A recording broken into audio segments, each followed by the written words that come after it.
अब T20 world cup आउन केवल 39 दिन मात्र बाँकी। 39 दिनपछि नेपाल T20 वर्ल्ड कपमा हामीले देख्न पाउनेछौँ र नेपालको ग्रुपमा इटाली, इङ्ल्यान्ड, बङ्गलादेश र वेस्ट इन्डिज जस्ता टिमहरू रहेका छन्। इटाली त कम्पेरिटिभली हामीले हेर्ने, स्ट्याटिस्टिकल्ली हेर्ने र हिस्ट्री अफ क्रिकेट हामीले हेर्ने हो भने इटाली नेपालभन्दा कमजोर टिम हो। त्यो त्यति धेरै कन्सर्नको विषय पनि नहुनुपर्ने हो जस्तो लाग्छ। हुन त अन द्याट पर्टिकुलर डे कुन टिमले बेटर पर्फर्म गर्छ त्यही टिमले खेलमा बाजी मार्नेछ। नेपालले नै जित्छ भनेर भन्न त सकिँदैन, तर स्ट्याटिस्टिकल्ली हामीले हेर्ने, हिस्ट्रीलाई हेर्ने हो भने Nepal is better team than that of Italy. Not disrespecting Italy, but stat त्यही भन्छ। र अहिलेको लागि अलिकति इटालीलाई साइडमा राखेर अब कुरा गरौँ बङ्गलादेश, वेस्ट इन्डिज र इङ्ल्यान्डको। 3 जायन्ट नेसन, क्रिकेटको दुनियाँमा पकड बनाइसकेका 3 देशहरू नेपालको ग्रुपमा रहेका छन् र जुन तरिकाको तयारी नेपालले गरिरहेको छ, के त्यो इनफ छ यो फुल मेम्बर कन्ट्रीहरूलाई हराउनका लागि? नेपालले अहिलेसम्म विश्वकपमा कुनै पनि फुल नेसन कन्ट्रीलाई हराउन सकेको छैन। यो चोटि राम्रो अवसर छ, तर के लाग्छ तपाईँहरूलाई? यो अवसर साँच्चीकै अवसर हो त नेपालको लागि? जुन तरिकाको तयारी भइरहेको छ, के त्यो पर्याप्त छ? यो पटक के फाइनल्ली फुल मेम्बरलाई T20 वर्ल्ड कपमा हामीले हराएको देख्न पाउनेछौँ त? के लाग्छ एकपटक कमेन्ट गर्नु होला। मेरो विचारमा यो पर्याप्त छैन। जुन तरिकाको प्र्याक्टिस भइरहेको छ, अहिले मेहनत गरिरहेका छन्, जिम गएको देख्न पाइरहेका छौँ, ग्राउन्डमा पसिना बगाइरहेका छन् खेलाडीहरूले, तर त्यति पके पनि काफी हुने छैन।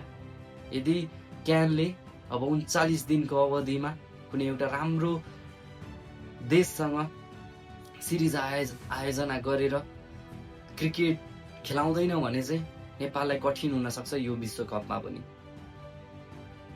योभन्दा अगाडिको विश्वकपमा पनि नेपालले झन्डै डेस्टिनेसनहरूलाई हराएको हो, तर हराउन भने सफल भएको छैन। यो चोटि राम्रो अवसर छ। हामीले यसअघि 2टा वर्ल्ड कप खेलिसकेका छौँ, एउटा राम्रो अनुभव बटुलिसकेका छौँ। अब भने क्यापिटलाइज गर्ने समय आएको छ, तर जुन तरिकाको प्र्याक्टिस चलिरहेको छ त्यति सहज भने हुने छैन नेपाललाई। चाँडोभन्दा चाँडो क्यानले स्टेप अप गर्न आवश्यकता छ। खेलाडीहरूले मेहनत गरिरहेका छन्, तर त्यो मात्र पर्याप्त छैन।